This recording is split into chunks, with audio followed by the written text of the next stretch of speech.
بسم الله الرحمن الرحيم. إن الحمد لله نحمده ونستعينه ونستغفره ونستهديه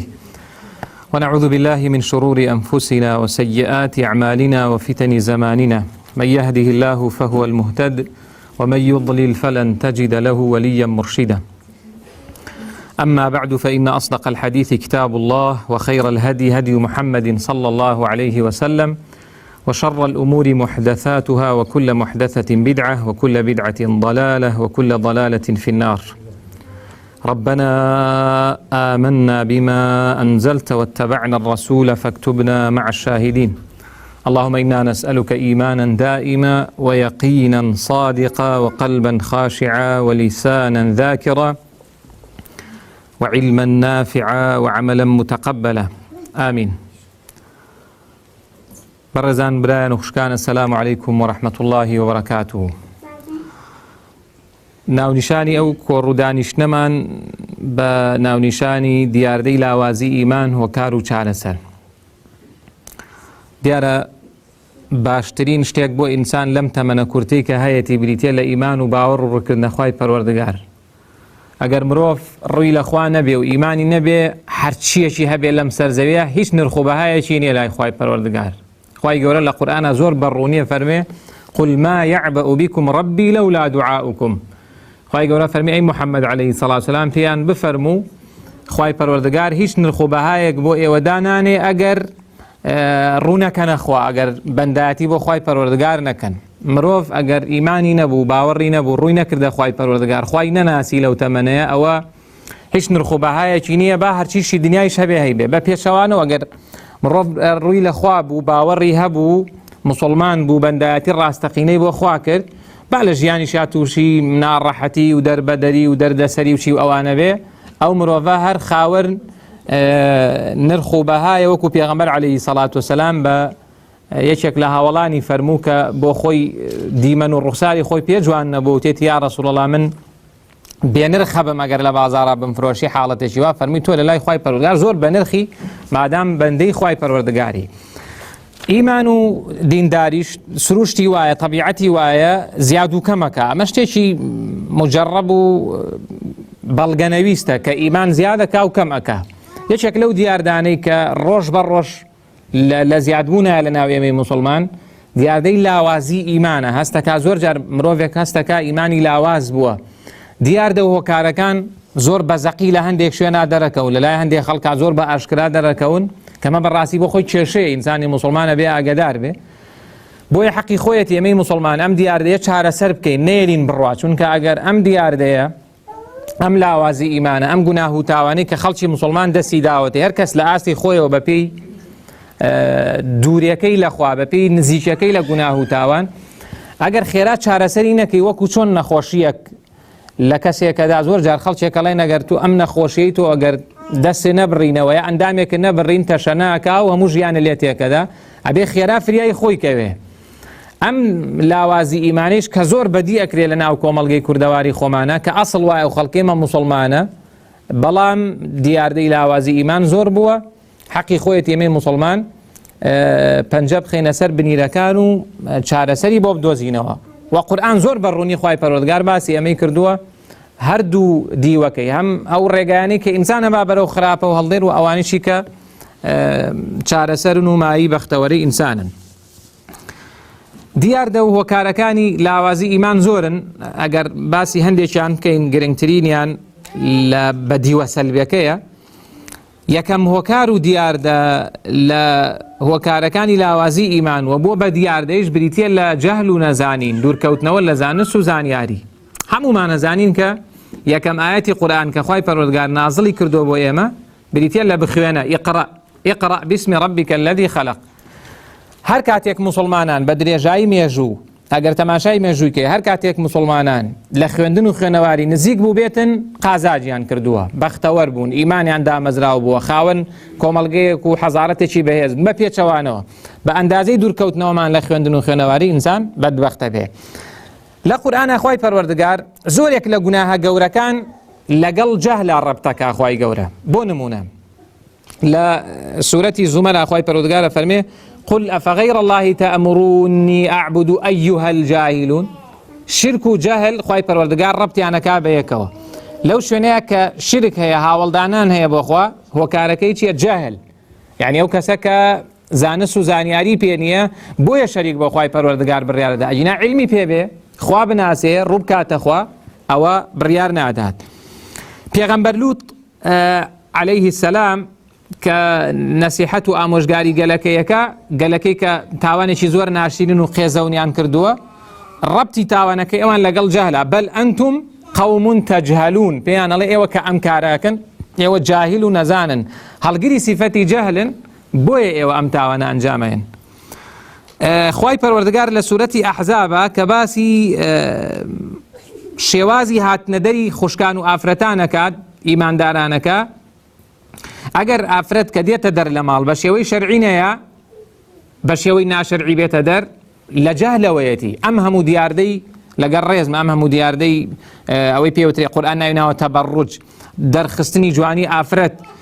ئەو هەموو دیاردە کە ئەبینی یعنی ئەبینی زۆر بیێباکانە ئافرەتێک زۆر طبیعی دێتە دەر جاری وا هەیە هەزار کەسەی بینێ لە هەندێک شوێنی گشتی و ئەوانەیە زۆر طبیعیە لای خوای پەروەردگار لە قورئانە ڕەبتی ئەم تاوانە لەگەڵ جەهلە ئەکا ولا تەبەڕەجنە تەبەڕوج الجاهلیەة الأولى کەواتە هەموو گوناهێکە ئینسانێکە هۆکارەکەی جەهل و نەزانینە جایا جەهل و نەزانینە هەر بە ئەسڵی گوناهەکە یعنی هەر نازانێت کە ئەمە گوناهە کە ئەوەیان عقوبەکەی کەمترە یا ئەزانێ و بەڵام ئامادەیە گوناهەکە هەر ئەنجام بدات. شێخ الئیسلام فەرمێ ئیبن تەیمیە ڕەحمەتی خوای لێبێ ئەفەرمێ جەهل بەپێی دەقی قورئان و سوننەت جەهل بە دووش دەڵێن یا کەسێک شتێک نازانێ ئەمە کە نەزانێ و نەزانینەکەیشی بەبێ پاساو یعنی بڵین پاساوی شەرعی هەیە و عوزرێکی بۆ دانن ئەوەی لە شەرع پێوترێ العوذر بالجهل عوزرێکی هەیە کەسەکە ئەمە تاوانەکەی کەمترە بەڵام هەندێک جار کەسێک ئەزانێ و تاوانەکە یعنی سەخۆ لە وڵاتی ئێمەیە ئەو خەڵکەی گوناه و تاوانەکە ئەی بینی بەم ڕۆژگارە گوناه ئەکرێ نازانین گوناهە. چەند موسڵمانمان هەیە شەو نییە تەماشای بۆ نمونە ڕەگەزی بەرامبەر نەکات تر هەر کامێکیان بێ یعنی ئێمە زۆر موسڵمانمان هەیە نوێژی بەیانی بە جەماعەت نافەوتێ بە ساڵیش بەڵام زۆر طبیعی لەلای ئەوا دانیشە تەماشای فیلمێک بکا کە ئافرەتی سەرڕوت و مڕوت و ئەوانەی دیابێ ئەمە لە هیچ دینێکا جایز و ڕەوایە شتیوە یعنی جاری وایە هەندێک خەڵکی خۆمان هەر فێر بووە ئەمە بۆ خۆی نەکبەتیە بەڕاستی ڕوتێک ئەڵێ هەواڵە با بخۆ کە هەواڵە خوێنێتەوە معنای وانی حەڵاڵە تۆ دانیشی ئاوە تەماشایکەین لەم ڕۆژانەیە برایەکم بینی لە شوێنێک لە دوکانەکەی خۆیان کە ئەزام نوێژی جەماعەتی نافەوتێ زۆر بەیانیانیشدا ئەنیشێ تاوەکو دەرچوونی خۆر و ئەوانە ئەو زکر و عیبادەتە کە زۆر گەورەیە بەڵام ئاوا دانیشتە بوو چاوی بڕۆ بە چاوی ئەو ئافرەتەی کە هەواڵی خوێندەوە هەموو سەر و مل و ئەوانەی ڕوود بوو باش ئەمە لە تەورات و ئینجیل شاخوار ڕێگەی نەداوە ئینسان ئاوا دانیشێ بە ئارەزوی خۆی تەماشای ڕەگەزی بەرامبەری بکاو بڵێ ڕەوا و جایزە بۆم زۆر خراپە ئەمە بەڕاستی ئەمە خۆزانی حرامە لی بپرسە ئەوە حرامە یان حەڵاڵە وڵا لە هیچ مەذهب و دینێک کاشتی وامان نییە حەڵاڵ بێ من و تۆی بڵێن نێری نەدانیشین ئاوا بە ئارەزوی خۆمان تەماشای ئافرەتێک بکەین چاو ببڕین نەچاوی هەر لە هیچ دینێک کاشتی وان نییە ئەی بۆ ئەکا ئەم کەسە جەهلە ئەوە جەهلێکە کە علمەکەی نەیگەیانۆتە ئاستی عەمەل کەواتە وەکاری یەکەم بریتێ لە جەهل و نەزانین و دوورکەوتنەوە لە زانست و زانیاری بەداخەوەتر ئەوە ئێمە ئەوانەی کە خوێنەوارن و لە ناوەندەکانی خوێندنان ئاگایشمان لە ناوەندەکانی خوێندنە چی بەسەراتوە بە قوتابخانە و بە زانکۆ بەوانەوە کە هەر زۆر وێران بووە بەڕاستی یعنی ئاسی خوێندن و خوێنەواری خەڵک زۆر لاواز بووە ئەوە یەکێکە لە هۆکارە گەورەکان بۆ ئەوەی کە ئاسی ئیمانیش تەواو دائەبەزێ کەسێکە ئەگەر ئاەت و حەدیث لە دڵیا بێ و لی تێ بگا و ماناکەی بزانێ حتمما کەمتر گوناهەکە کەسی ئاگای زانست و زانیاری هەبێ ژیاننامەی پیاوچاچێ ژنچاچێکی خوێندە بێت و ئاوا ئامادە نییە شەوان دانیشێ سەعاتێک و دوو سەعات تەماشای موسەلسەل و زنجیرە دۆبلاژ کراوەکان کات چونکە ئەزانێت کە ئەمە لە دینەکەیە ڕێگە پێدراو نییە و خوای پەروەردگاریش مرۆڤی بۆ ئەوە دروست نەکردووە. هۆکار و دیاردەی دووەم بریتێ لە بێئاگایی و کوشتنی کاتەکان بە شتی زۆر بێنرخ مرۆڤ بەڕێزە لە لای خوای پەروەردگار ڕێزی ئێمەش کاتێکە کە بزانین ئەو کاتانە چۆن بەسەرەبەی ئەگەر ئاوامان لێ بێ ئەم جیلەی کە ئێستا بەڕێوەیە و پێ ئەگا و ئەو براوشکە بەڕێزانەمان لە ناوەندی و ئامادەی و ئەو جیلەی کە پێ ئەگەن ئەوەی کە نرخینێ لەلایەن کات ئێستا ئەمانە تریش خەریکەوامان لێ بێ خەڵکەکەی تریش خەریکەوای لێ بێ خەڵکیشی خوێنەوار وانە ئەوەی کە نرخینێ لە لای بریتێ لە کات یعنی چەندمان هەیە منداڵەکانمان باڵغ بوون ئێتر کەوتت باڵغ بوون ئەمە حیسابی جیاوازە لەگەڵ مناڵەکە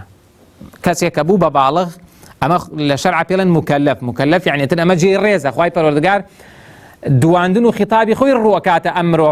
مرۆڤ کە باڵغ بوو خوای پەروەردگار زۆر ڕێزی لێگرێ بەڵام ئەم مرۆڤە جاری وای هەر نازانێت خوای پەروەردگار بۆچی دروستی کردنەوە 5 سەعات دانیشێ بەدیارە و ئەنتەرنێت و ئایپاد و تەلەڤیزۆن و شتەوە زۆر تەبیعیە لەلای بەڵام بڵێ هەفتەی یەک شەوێک دەرسمان هەیە دەرسێکی قورئان و تەجویدمانێ قورئان و تەفسیرمانێ ڕەنگە ئامادە نەبێ بڵێ ڕۆژانەیەک 10 دقیقە قورئان بخوێنەوە ڕەنگە ئامادە نەبێ زۆر بە ئاسانی کاتەکان ئەکوژین و ئەیبەینە سەر زۆر بە خێراییش ئەڕوا کاتەکان بەڵام ئینسان جاری وایە لە هەفتەیەک تەماشاکە کە نزیکەی 170 سەعاتە هەفتەیەک ڕەنگە سەعاتێکی نەبێ کاری باشتیا کردبێ ئەگەر فەرزەکانی لێ دەرکە یعنی سەعاتێکی نییە بەڵام چەند سەعاتی هەیە لە شتێکا بردوێتە سەر کە هیچ سوودێکی نییە بۆی چی سوودێک هەیە لەوەی کە برایەک خوشکێک 2 سەعات 3 سەعات تەماشای تەلەڤیزۆنیا فەیسبووکیا هەر شتێکی ترەکە چ قازانجێکی دەستکەوت چه بەرژەوەندیەک ئەگەر جوولەکە کە عاقڵن بۆ ئیش و کاری خۆیان ئەگەر عەقلیان هەبێ هەر ماڵە مسلمانێک ئایفۆن 7 ئەمە ئێستا دەرچوو ئەخیریان ئایفۆن 7 وانە ئەگەر عەقلی هەبێ هەموو ماڵێکی مسلمان چەند ئایفۆن 7 بۆ نێرێ جیهازێکی ئەنتەرنێتشی بۆ نێرێ خەڵاتی شێداتێڵێ بۆ خۆت خەریکی ئەنتەرنێت زۆر قازانجێتی ئەمە زۆر قازانجێتی من و تۆی مسلمان بین ژیانمان بریتی بێ بەسەر بندریکە لەگەڵ ئەنتەرنێت ئەگەر ئەنتەرنێت بۆ بێ ئینسان سوودی زانستی ئەوانەی لێوەرگرێ زۆر باشە بەڵام بەداخەوە یعنی زۆر جاروای لە تۆ خەڵکێکی زۆر دوور لە علم خەریک ئەنتەرنێت تۆ چی ئیشێکت بەم ئەنتەرنێتە ئەوە نیشانەی ئەوەیە کە ئەم کەسە ئیمانی زۆر لاواز بووە عادەتەن هەروە بۆ لە کوردەواری ئەمە ئەو کەسانی کە ماندوو بوون کرێکاریان کردو لە بەیانی تا ئێوارە کە نوێژی عیشایان کردو یەکسەر خەوتون تەواو پێی نەماوە ماندوو بووانە ئێستا کرێکارە قوربە سەرەکانمان ئەوانەی کە لە بەیانی و تا ئێوارە لە دوکان و لە کرێکارین و ئیشی قورسەکەن دێتەوە وڵا خەتێکم کڕیوە و ئەمە زۆر خۆشە و پێشکەوتنە و فەیسبوک و برادر و نازام چیم بۆ دێ و ئێبا چی قازانجێکت کرد لەمەیە غەیری زەرەر یعنی لەبەرەوە یعنی ئەوە دیاردەیەکی زۆر زەقە لە ناو موسڵمانانە کوشتنی کات بە شتێک کە هیچ سوودێکی نییە خۆ ئینسانی ژیر و عاقڵە بێ بپرسێ لە خۆی هەمومان کە ئەچینەوە بەردەست خوای پەروەردگار هەمومان ئەچینە بەردەست خوای پەروەردگار یەکێ لە پرسیارەکان کە خوا لە من و تۆ و لە هەموو کەسێکێکە کاتەکانە بەچی بەسەر برد ئەو تەمەن و عمرەی کە هاتە بەچی بەسەر بردووە و ناکری ئینسان بێ بڵێ خوایە من هەموو شەوێ 3 سەعات سەیری فەیسبوک مەکرد ئەی قورئان وڵا ڕەمەزانی لێ بترازایەتر قورئان ختم کردن و خوێندنەوەی قورئان وانە نەما ئەو نیشانەی ئەوەیە کە ئەوەی مان چۆن لاواز نابێ ئەو کاتە ئەو مرۆڤەیش وەکو ئەو ئالەت و ئامێرەی لێ دێ نرخی مرۆڤ لەوەیە کە خاوەن ئیمان بێ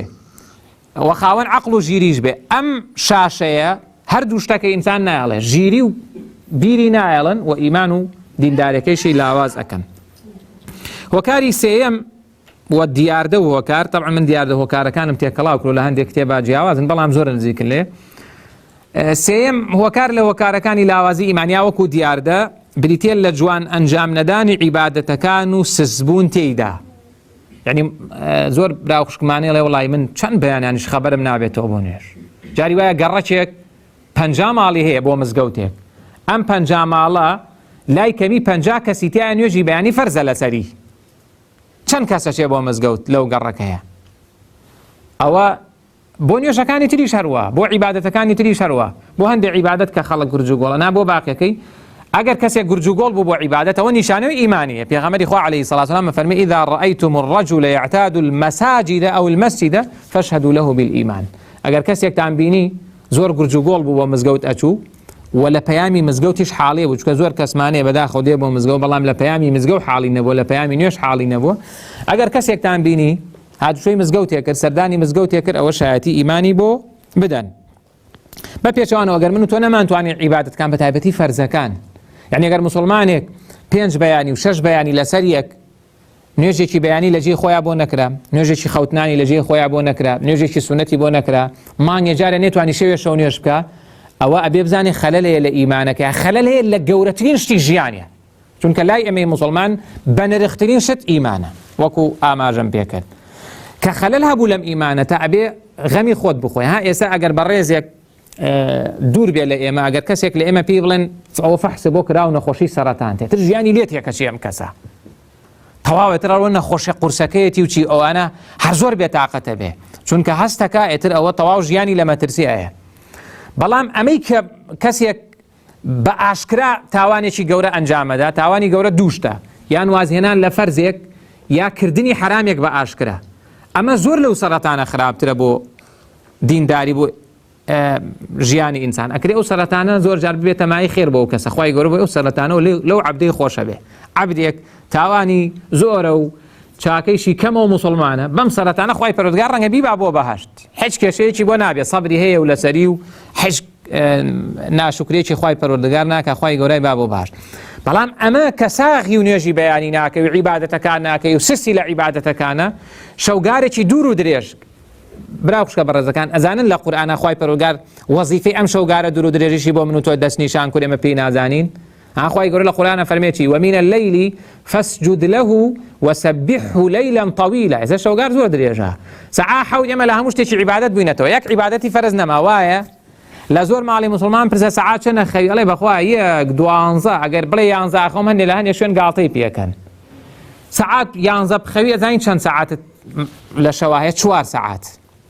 ئەو عیبادەتی کە خوای گەورە بە من و تۆ فەرمێ ومن الليل فاسجد له 11 ڕکات نوێژە، 11 ڕکات نوێژ پێغەمبەر عەلەیهی سەڵات وسەلام لەگەڵ خوێندنی بەعزی قورئان وانەیە 11 ڕکات نوێژ زۆر لەسەر خۆت بکە بە شوێنەی ڕکوع و سوجودێکی جوان بەرە. ئەگەر قورئان نەزانی هەر ڕکاتێ لاپەڕێ قورئانیش بخوێنە ناشێتە سەعاتی. ئەی چەند ئەم 4-5 سەعاتەی تر خۆ بێ لە خۆت برسی ئینسان بەچی بەسەری. ئەم شەوگار درێژی کە هەیە بە تایبەتی ئەم وەرزەی کە ئێستا ئێمەی تێدان، شەوگار زۆر درێژە. قورئانە فەرمێ فاسجد له وسبحه ليلا طويلا. بەڵام بەداخەوە ئێمە واین چەند سوجدە بۆ خوای پەروەردگارە بین. دیاردەی چوارەم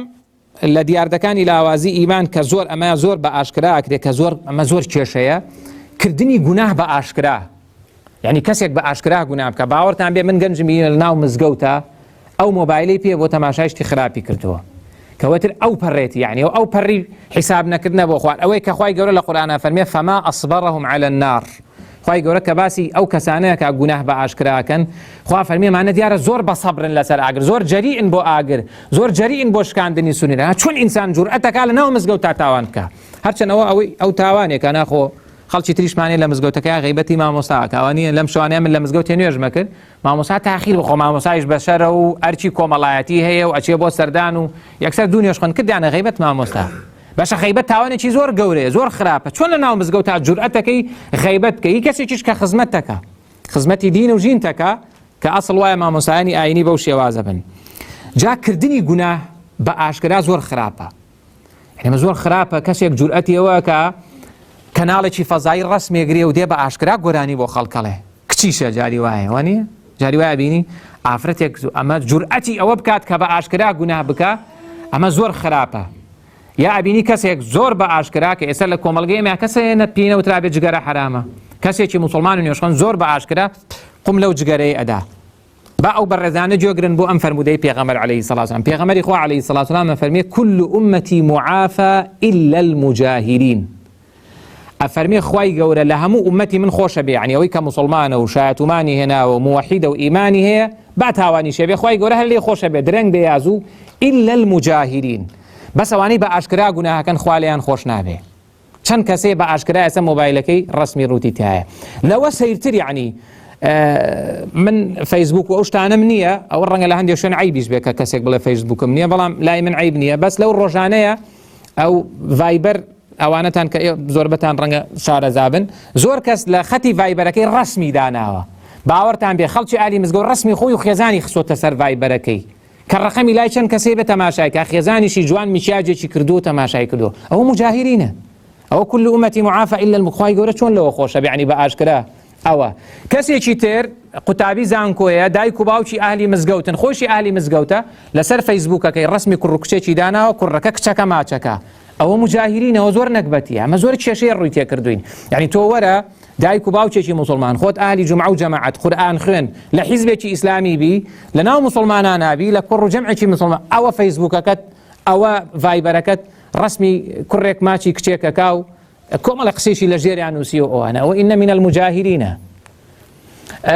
ئافرەتێکی موسڵمان یا ماڵێکی موسڵمان، خێزانێکی موسڵمان، کچەکەی باڵغ بوو لە ئامادەی ئەخوێنێ و لە زانکۆ و ئەوانەیە، دایک و باوکی موسڵمان پانتۆڵیان بۆ کڕیوە، بڕۆ لە هەر چوار مەذهبەکە و ئێمە غەیری چوار مەذهبەکە مەذهبی تریشمان هەن وانە بڕۆ لە غەیری چوار مەذهبەکە بڕۆ لە زەیدی بپرسە لە شیعە بپرسە لە هیچ دینێکە حەڵاڵە ئافرەت کە دێتە دەر بە پانتۆڵە بێتە دەر لە هیچ دینەکە حەڵاڵ نییە بەوە نەسی لەسەرە ئەوەی باوەڕی بە ڕەسوڵ الله عەلەیهی سەڵاتو وسەلام مەزانێ لە ئیمان ئێمە ئافرەتە بۆ بەم جلانەوە دێتە دەر ئەوە نیشانەی ئێوە گەیشتۆتە لووتکەی گوناه لووتکەی لاوازی ئیمانە ئەمە گەیشتۆتە حاڵەتێ پێغەمبەر صلی الله علیه و سلم فەرمێ خوا لەمە خۆش نابێ اینجا هەیە شانازیشی پێوەکە یعنی سەجاری وایە بڕۆ لە ناو بازار و فەرمانگەوانە بپرسە خەڵک دێ باسی چیەکە بۆ ئەڵێ ئەمشەو فلیمەکەت بینی ئەوانە ئەڵێن لە بەعزێک شوێنە باسی ئەوەی شەکەنانە مامۆسای ئاینی جێتی ئەمشەو بینیتان فلیمەکە چی کرد لە وتاری جومعە یعنی ئەویش بۆ خۆی سەیری فلیمەکەی کردووە ئەمە زۆر کێشەیە تۆ بیت لە تەماشای فلیمێکی حرام بکەی ئەم جاربی باسیشی بکەی ئەمە پێغەمبەر صلی الله علیه و سلم فەرمێ كل أمتي معافى إلا المجاهرين خوا لە هەموو ئومەتەکەی من خۆشە بێ ئەوەی کە مسلمان و موحیدە ئیلا ئەوانەی بە ئاشکرا گوناهەکەن چەندمان وامان لێ هاتۆ ئەمە زۆر خراپە ئەمە گەیشتۆتە ئاستێکی زۆر خراپ ئەم جار تووڕەنەبوون لە ئاستی گوناهە یعنی زۆرمان لە ماڵەوە دانوشتوین کوڕەکەمان کچەکەمان قسەتێ سێ شتێکی زۆر ناشەرعی یا لێ معلومە کوڕەکەت کچەکەت فەیسبووکەکەی شتی خراپی تایە مۆبایلەکەی شتی خراپی تایە بێدەنجی لە ئاسیالە کورە چی لێکە وەڵای مامۆستا عالەم هەموو وای لێهات و خۆ دەسەڵات نییە وترەوە بۆ بە ڕۆژگارەوە زۆر خراپە کەسێک ئیمانەکەی بگاتە ئاستێک منکەر بە بەرچاوی ئەکرێ و هیچ قسەیەک ناکە ئەوە بۆ خۆی دانیشتۆ لە پەنایە چەند گوناه ئەکرێ و چەند گوناه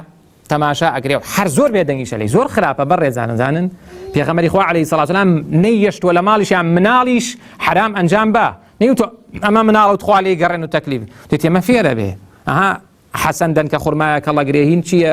دەنکە خوڕماکەی بەیتولمالە پێغەمبەر صلی الله علیه و سلم کا بەدەستیا لێسەنە ئەڵێ حەڵاڵ نییە بۆ ئال و بەیتی پێغەمبەر عەلەیهی سەڵاتو وسەلام یەکسەر پیفڕێ ئەبێ من و تویش ئاوابین مناڵەکەت کە تەماشای فلیمێکی خراپەکان ناگرێت تویش بێی لەگەڵا دانیشە و تووشی زۆر کێشابی جا پێغەمبەری خوا عەلەیهی سەڵاتو وسەلام باسی ئەم ڕۆژگارەمان بۆ کە عومەری کوڕی خەتاب دوای وەفاتی پێغەمبەر عەلەیهی سەڵاتو وسەلام ڕۆژێک لەگەڵ هاوڵانە دانیشتە بوو فەرمووی چه حەدیثێکمان بۆ جێڕێتەوە دەربارەی ڕۆژگاری خراپ فیتەن حذيفة فرمي من فرموديكم لا بيغمر عليه الصلاة والسلام فرمي تعرض الفتن على القلوب كالحصير عودا عودا بيغمر صلى الله عليه وسلم فرمي خرابة وقناه تاوان رؤكات مسلمانان طبعا خرابة يكسر رؤكاتها ضل شويني شاكا وخرابيشا أفرمي وكو حسير شون رؤكات إنسان شون كسيك حسير دروستك طلطل دروستك طلطل حسير أو عودا أفرمي أو أتاوكو حسيركي طواو دروست به إمامي نووي تفسيري شتري هي بو أمام فرمي عودا شون كسيك لسر حسير أخوي يكسر دعاي شويني حسيرك بجاني وديارة حسير كلسر الرائك شيء شوينكي بجانته وديارة فرمي تاوانا كان فتن أو بإنسان وديارة كتاواني كردوه خرابة كان جاء بيغمبري خوا عليه الصلاة والسلام فرمي فأي قلب أشربها نكتت فيه نكتة سوداء أما أمر رجقاريه تلفزيون فتنية بازار فتنية همو فتنيتيا ناشتي باشي شتيا خو باسي اواش خرابه كان كاين خرابه زور بلاو بوتو وكتم لنا مزگوتك ادانشتي بونيج وعبادته وانا تاوانا كري غيبتي ما مساكري غيبتي خلشي تركري الرقي لمسلمان صلاو لمسلمان ما نحن تاوانا بيغمبر صلى الله عليه وسلم فاي قلب اشربها نكتت في نكته سوداء هركس توشي او خرابانه بو او ضلي نكته الرش خاله الرس لسر ضلي انسريه وأي قلب أنكرها نكتت فيه نكتة بيضاء هرد ليشيش بقجي قناها بشيتو إنكار لزمان يعني بقجاتشونوا أنكرها يعني بقجي بشيتو نيلي أو قناها أنجام دري منو توي مسلمان نايلين أو قناها لمال ما أنا أنجام دري هر أبي كان على كيش بصريتو كازانيم كان على شتي خراب بخشكا نكر بلي سيري ناكم أبي أو كان على نيشي كشتي حرام بخشكا لمالتا النبي چونك هرچي بي إنسان شيطان وازي لنا جا پێغەمبەر صلی الله علیه و سلم فرمووی کەسێ بەگژیا چۆیەوە ئەوە دڵی سپی و خاوێنە بێتەوە ئەفەرمێ ئەمەی ڕەشەکە وەکو چی لێدێ کەلکوزی مجەخیەن ئەفەرمێ وەکو گۆزەی سەربەرە و خواری لێدێ ئاوا گۆزەیەکە ئاوای لێ بکەی ئیمامی نوێ فەرمێ گۆزەکە ئاوا بێ چەنی ئاەتێکەی هەر دێتە خوار دڵێکیش کە زۆر گوناهی کرد چەنێ قسەی بۆکەی چەنێ ئاەتی بۆ خوێنیتەوە چەنێ حەدیسی بۆ خوێنیتەوە ئەم دڵە هیچ کاریگەریەکی لەسەر دروست نابێ بۆ ئەمە ئەوەندە گوناهی کردووە دڵی ڕەش بۆتەوە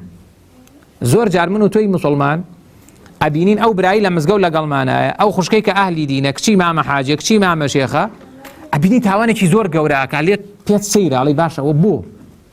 باش ئەمە قسە خێرا ئەدرێ بە گوێی خەڵک، ئەمە و کەناڵە هەیە، ئەمە و دەنگا هەیە، ئەمە و سایتە باشە هەیە.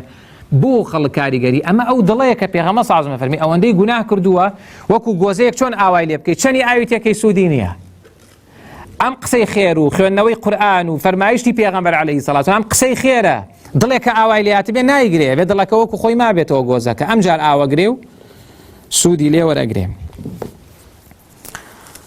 هۆکاری پێنجەم، هۆکار و دیاردەی پێنجەم بریتێ لە خۆشویستنی دنیا و ڕۆچوون لە مەلەزات و خۆشیەکانی دنیا و ئیسرافکردن لە خواردن و خواردنەوە و بەرگ و لیباس و ئەم جار دواتش چلوچی و ڕەزیلی. ئەمە بەڕاستی کارێکی خراپە، چونکە زاناکان و تویانە دووشت دینی ئینسان تێکەدا. یەکێکیان بریتێ لە شەهەوات، لەزەتەکان، ئارەزۆکان، ئەوەی کە خوای پەروەردگار بە سروش مرۆڤی وا دروست کردووە حەزی لە کۆمەڵێک شتە ئەبێ هەوڵدات ئەو شتانە بە حەڵاڵ ئەنجامبانە وەک لە ڕێگەی حرامەوە. و بەشی دومیشان بریتێ لە شوبهات. شوبهات گومانە. ئێستا کە ئەوە دواتریش ئاماژەی پێ یەکەم، هەندێک کەناڵ شەهەوات پەخشەکە، ئەو کەناڵانەی کە من و تۆ تەمەنمان بۆی سەرفەکەین شەهەوات پەخشەکە، مەسەلەن شتی دوو لە ڕووی جەنابتان، شتی ڕوت پیشانەدا، فلیمی خراپ پیشانەدا، قسەی خراپ پیشانەدا، شتی خراپەڵێ کە ئەمە بەشێکە لە شەهەوات. هەندێک لە کەناڵ ئیشان بریتێ لە شوبهات و ڕوژاندنی گومان، دێ لەبەرەوەی لەم کاتەیە کە خەڵک لە ڕۆچووە لە قەیرانە، خەڵک وەزعی زۆر خراپە، وەزعی دارایی خەڵک زۆر خراپە، خەڵک حاڵەتمان زۆر خراپە، ئەو لە بریەوە بێت چارەسەرێک بۆ ئەم کێشەیە بکە. ئەو خی گەورە بۆ لە قورئانە باسی کەنیزەکەکە، ڕەنگە بەرنامەکەشی ناو نابێ ناوێکی زلوانە دێ ڕەخنە لە ئاەتە گرێ. ئەمە کە من و تۆ دانیشین و علمیشمان پێ نییە و لە شەرعەکەی خۆشمان تێنەگەیشتون وەکو پێویست، ئەمە زەرەرەدا لە دینەکەمان. جا ئەمە خاڵی پێنجەم قسەمان لەگەڵ شەهەواتەکەیە. پێغەمبەر صلی الله علیه و سلم بە هاوڵانی فەرمووی ئیاکە وەتەنەعوم، نەکەی لەو تەمەنە کورتەی ژیان تا هەموو ڕابواردن و مەلەزەتەکانت بەسەر بەری. جیاوازیەکی من و تۆی مسلمان لەگەڵ خەڵکی بێباوەڕا ئەوەیە خەڵکی بێباوەڕ هەرچی لەزەتیە لە دنیای تەواوێکە، بەڵام من و تۆی مسلمان نابێ ئاوها بین. خوای گەورە لە قورئانە فەرمێ ئەذهبتم طیباتکم فی حیاتکم الدنیا، لە ڕۆژی دوایە کە خەڵکی خراپ ئەچێتە دۆزەخەوە، خوای گەورە فەرمێ ئێوە خۆشیەکانتان لە دنیاە برد. یعنی کەسێک کە ئامادە بۆ چاوی حەزی لە هەرچێ بۆ کردوێتی و ورجی حەزی لە هەرچێ بۆ کردوێتی و گوێی حەزی لە هەرچێ بۆ گوێی لێگرتووە و جرفانی حرامی تێکردووە لەزەتەکان، ئەمە هەمووی برد لە ڕۆژی قیامەتە خۆشی بۆ نامێنێتەوە. بۆیە پێغەمبەری خوا عەلەیهی سەڵات وسەلام فەرمی فەئین عیباد الله لەیسوا بالمتەنعمین، بەندەکانی خوا نایەن ڕۆچن لە ناز و نیعمەتە خۆشەکانە. طبعا خوای پەروەردگار دنیای دروست کردووە بۆ ئەوەی کە من و تۆ لەم دنیای ڕابێرین، چێژ وەرگرین، بەڵام لە ئاستی حەڵاڵە و بە پێی پێویست. لە پێویست دەرچووە کارێکی خراپە. من لە ماڵی مسلمانە بینیومە یەک ئافرەتی تیا بۆ ماڵە مسلمانێک 20 پێڵاوی تیا بووە، 20 پێڵاوی ئافرەتان لە یەک ماڵێکە. ئەوە حەڵاڵە شەرعیە بۆی؟ نا، ئەوەیە کە خوای گەورە فەرمێ وەکولوا واشربوا ولا تسرفوا. ئەوەش ئەو قەیرانەی بۆ دروست کردین کە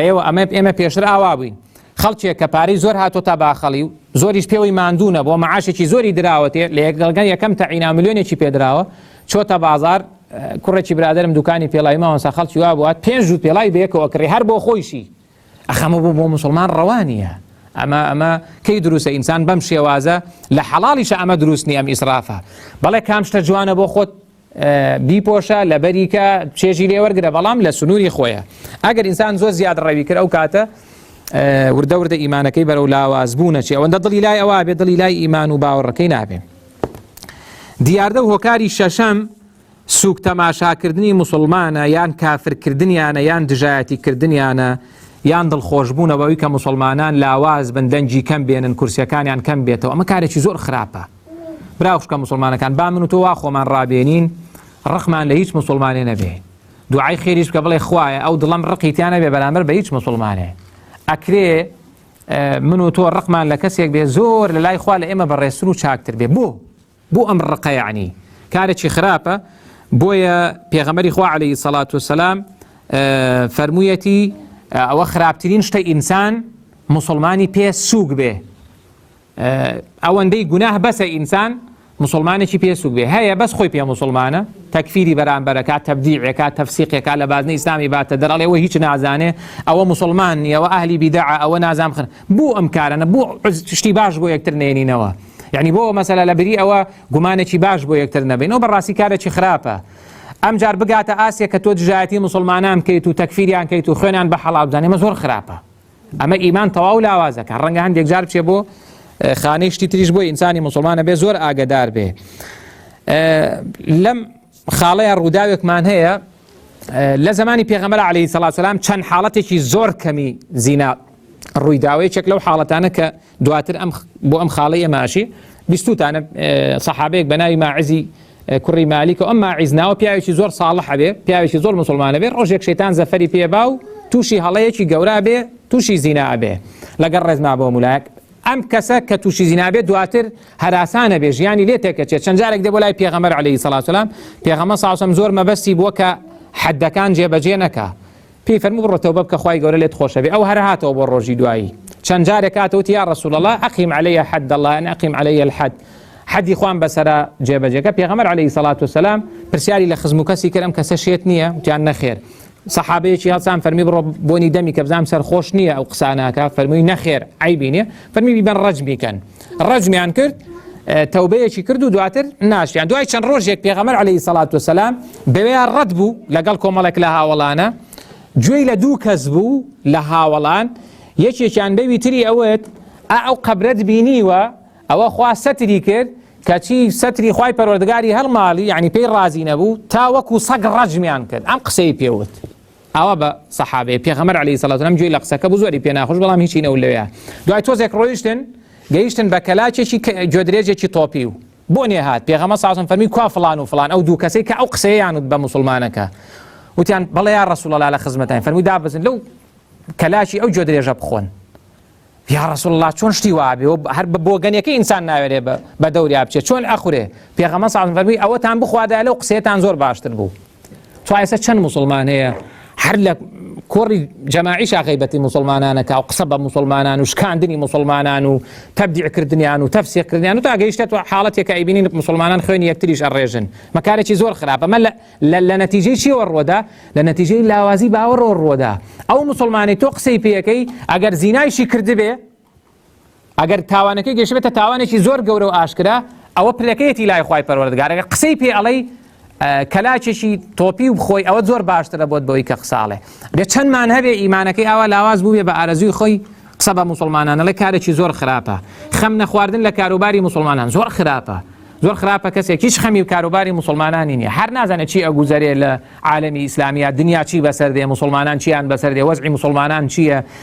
جوولەکە و غەرب و ئەوانە چی بە مسلمانانەکەن، ڕەنگە هەر ئاگای لە هیچ نەبێ. کارێکی زۆر خراپە.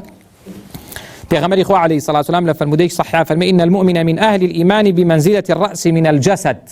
افرمی باوردار بو باوردارانی تر وکو سر وای بو لاشه. يعلم المؤمن لأهل الإيمان كما يعلم الجسد لما في الرأس. رواه أحمد وصححه الألباني. پیغمبر صلی الله علیه و فرمی چون انسان اگر سری یشه همو جانی یشه، ایمانداریش که ابینی ایماندارێک لە ناڕەحەتی ئەبێ ئاوا بێ بۆی، نەکبێ دانیشی قسەی پێ بکا بڵێ غەڵەتی خۆیان بوو هیچیان نەزانی. ئەخە تۆ چۆن لێرەوە حکومەدەی بەسەر وڵاتێکا کە لە قاڕەیەکی ترایە، جاری ئەمە موسڵمانێک ئەبینی لە قاڕەیەکی ترایە تووشی شکستە بێ، ئەم لێرەوە هەزار ڕەخنەی لێگرێ لێ نەیانزانی، هەڵەی خۆیان بوو لەبری عوزرێکیان بۆ بێنێتەوە، بۆ عوزرێکی بۆ نایانیتەوە. لەبر عوزر هێنانەوە زۆر زەرورە، وەی کە ئیمانداری باش بێ هەمیشە عوزر بۆ بەرامبەرێنێتەوە، بەڵام وەی کە منافق بێ وەکو زاناکان فەرمیانە عوزر و مزر نازانێ، یەکسەر ئەڵێ ئەوە منافقە، ئەوە کافر بوو، ئەوە لە بازنەی ئیسلام چوێ دەر، ئەوە حیزبایەتی ئەکا، ئەوە ئاهلی بیدعە، ئەوە نازامچی، بە ئارەزووی خۆی بەڕاست و چەپە، ئەوە زۆر زۆر خراپە، زەرێری زۆرە بۆ دنیا و قیامەتی ئینسان. وەکاری حەوتەم لە وەکارەکانی لاوازبوونی ئیمان و دیاردە زۆر مناقەشە و دەمەدەمەی نازانستی و بێمانایە. ئەمە کە ئێستا بووە بە بەشێک لە بەرنامەکان، زۆرێک لە کەناڵەکان ئەو دیوی دووەمی هەیە و ئەو نازانم ئیتیجای معاکسی هەیە و ئەبینی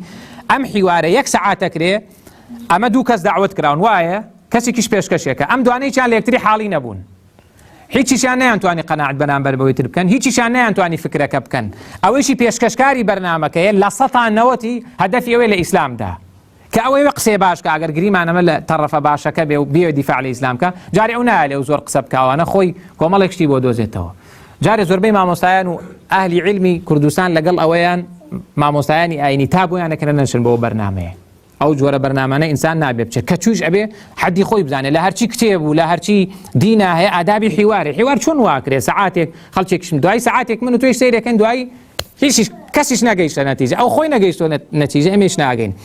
ئەم دەمەدەمەیە زۆر خراپە ئەم مناقەشەیەکێکە لەوە کارانەی دڵەمرێنێ ئەگەر هەر کەسێکمان ئالوودەی ئەو جۆرە بەرنامەین جاری وایڵێن وڵای فڵان کە زۆر ئازاب و جاری وایە کەسێکی موسڵمان کە چۆتە ئەوێ خاوەن ئەدەبە یەک ئەدەبیە هەموو قسەیەک ناکە بۆیە زۆر ئازانیە چونکە ئەمیان تەڕەفی ئەملاکە گوێی لە دین و حەڵاڵ و حەرام نییە ئەدەب و شتڕە چاو ناکە لە مزگەوت تا پەروەردە نەبووە لە ئایەت و حەدیث نازانێ بە ئارەزووی خۆی قسەکە ئەمیش کە ئاهلی دین و ئەوەیە خاوەن ئەدەبە ناتوانێت هەموو قسەیە بکە خەڵکە لێ وڵا ئەوە هیچی پێ نەبوو هیچی نەزانی دوایی ئەم ناتوانێت هەموو قسەیە بکە لەسەر یەکەوێ بەڵام ئەم بە ئارەزووی خۆی قسەی خۆیەکە چونکە ئەمێشە کوردەواری لە داشی سوارە بۆیە لەم حاڵەتانەیە ئینسانە بێ زۆر ئاگدار بێت تەماشاکردنی ئەم بەرنامانە هیچ سوودێکی نییە و کارێکی زۆر خراپە پێغەمبەری خوا عەلەیهی سەڵات وسەلام فەرموویەتی ما ضل قوم بعد هدى كانوا عليه إلا أوتوا الجدل ئەفەرمێ هەر گومڕاییەک ڕووەکاتە خەڵکێک کە پێشتر گومڕا نەبوون ئیلا بۆ هۆی دەمەدەمێ و جیدال و مناقەشەیەکی نازانسی مناقەشەی علمی دروستە ڕەوایە ڕێگە پێدراوە بەڵام ئەمەی کە ئەکرێ کارێکی خراپە دیاردەی هەشتم بریتە لەوەی کە خەڵکێک زۆر قەنەعەتی بە عەقڵی خۆی بێ پشت بە عەقڵی خۆی ئەبەستێ و ئامادەیە بە عەقڵی خۆی و عەقڵی چەند کەسێکیش کە تەقلیدێکە وەکو تووتی لەگەڵ ئەوە ئەیڵێتەوە ئامادەی ڕەتی ئایەت و حەدیث بداتەوە هەندێک جار ڕەنگە بگاتە ئەوەی کە بچێ بۆ بوخاری و هەندێک جار چێ بۆ قورئانیش ئەمە زۆر خراپە کابرامان زۆر باس کردووە یعنی کابرا جاری وایە بۆ خۆی نوێژی بەیانیان ناکا مانگی جارێکیش ڕەنگە زۆر ملتەزیمیش نەبێ ئامادە نیە سونەتێکی پێغەمبەر عەلەیهی سەڵات وسەلام جێبەجێکە بە ئارەزوی خۆی بەڕاست و چەپار ڕەخناگرێ لەوە عەقڵ نایگرێ ئەوە نازانم لەگەڵ مەنتیقا ناگونجێ ئەوە چی و ئەوە کارێکی خراپە دیاردەی نوێم و کۆتایی ئەوەیە کە ئینسان قسەی زۆرە بەڵام کردەوەی کەمە بە پێچەوانەی سەحابە و سەردەمی زێڕین و ئیمانداری ڕاستەقین و ئینسان نابێ قسەی زۆر بێ قسەی زۆر زل و گەورە بێ بەڵام کردەوەی دیار نەبێ نە ئینسان نەبێ کردەوەی زۆر بێ قسەیشی کەم بێ یعنی ناکرێ ئینسان ئەوە جیاوازیەک لە نێوان ئیماندار و دووڕۆکانە ئەوەیە قسەی کۆتاییم ئەوەیە کە بە هەموو ئەم حاڵەتانیش کە هەیە ئەمانی کە باسم کرد دیاردن هەن کەم و زۆر لە من و تۆی موسڵمانە هەیە بۆ خۆمان هەستەکەین بەوەی کە ئیمانمان لاواز بە بەڵام مانای وانێ دەرگا داخرابێ پێغەمبەری خوا عەلەیهی سەڵات وسەلام ئەفەرمێ ئین الإیمان لەیەخلق فی جەوفی ئەحەدیکم کەما یەخلق الثەوب ئەفەرمێ ئیمان و باوەڕ لە ناخی دڵتانە لاواز و کۆن ئەبێ وەکو چۆن پۆشاک کۆن ئەبێ جاری وایە کەسێک 4-5 ساڵ بەر لێسە پۆشاکێکی کڕێتە نایکاتە بێری تەواو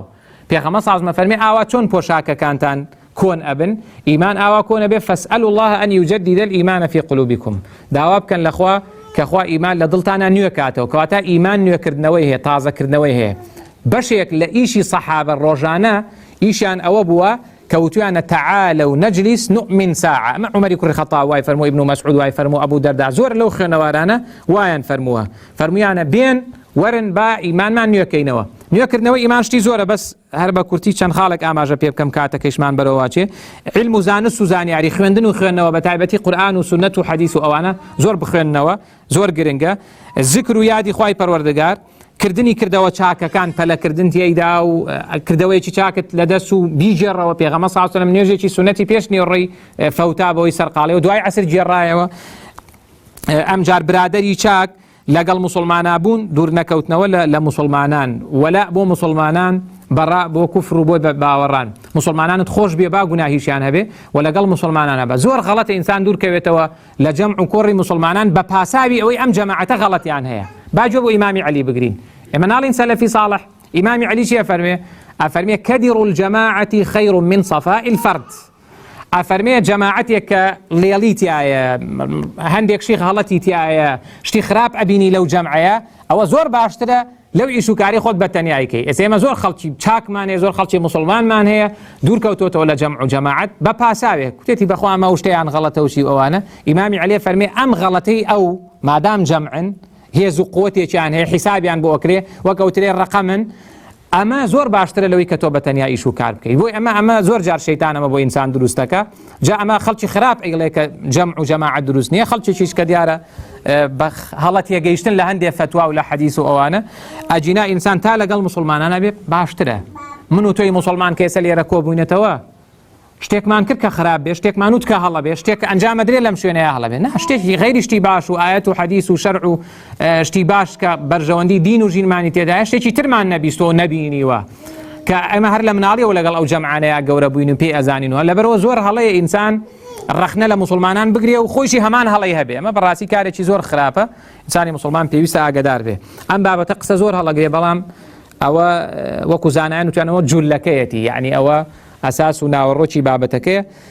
کورت و پوختەوەیە کە من و تۆی مسلمان لەو ڕۆژگارەیە زۆر زۆر زەرورە ئاگداری ئیمانی خۆمان و خەڵک و دەوروبەرمان بین و دوعا بکەین خوای پەروەردگار ئیمانمان سەلامەت کە ئەو شتێک کە بەرژەوەندی من و تۆی مسلمانی من باسی بەرژەوەندی ناکەین هەموو کاتێک بەرژەوەندی ئینسان لەوەیە کە ئیمانی هەبێ ئەگەر ئینسان ئیمانی نەبوو ئیمانێکی باشی نەبوو نە لە دنیاە نە لە دوا ڕۆژە هیچ بەرژەوەندیەکی نییە و هیچ نرخ و بەهایەکشی نییە خوای پەروەردگار ئیمان و منی ئێوەش سەلامەت کە خوای پەروەردگار عاقبەت خێرمان کە خوای پەروەردگار لە دایک و باوکمان خۆش بێ لە مامۆستا بەڕێزەکانمان لەو براوخشکانی لێرە کۆبوونەتەوە لە خۆمان لە دایکمان لە بابمان لە کەس و کارمان خوای پەروەردگار عاقبەت خێرمان کە خوای پەروەردگار بە بەهەشتی بەرین شادمان کە خوای پەروەردگار یارمەتیمان بدا کە خاوەن ئیمان و بیر و باوەڕێکی دامەزراو بین خوای پەروەردگار بمان پارێزی لە گوناه و تاوان خۆمان و کەس و کارمان خوای پەروەردگار وڵاتی ئێمە خاوێن کەیتەوە لە خراپە و خراپەکاری هەر کەسێک نیەتی چاکە بەو خاک وڵاتی ئێمە خوای پەروەردگار چاچی بۆ بکرێت کەسێک نیەتی خراپە هەواڵەی تۆی دەکەین خوای پەروەردگار عاقبەتمان بەخێر بژێڕی ئەو قەیران و کێشە و گرفتەی ڕووی کردوتە وڵاتمان خوای پەروەردگار یارمەتیمان بدەیت کە بە باشترین شێوەتەی پەڕێنین وصلى الله على محمد وعلى آله وصحبه أجمعين والسلام عليكم ورحمة الله وبركاته.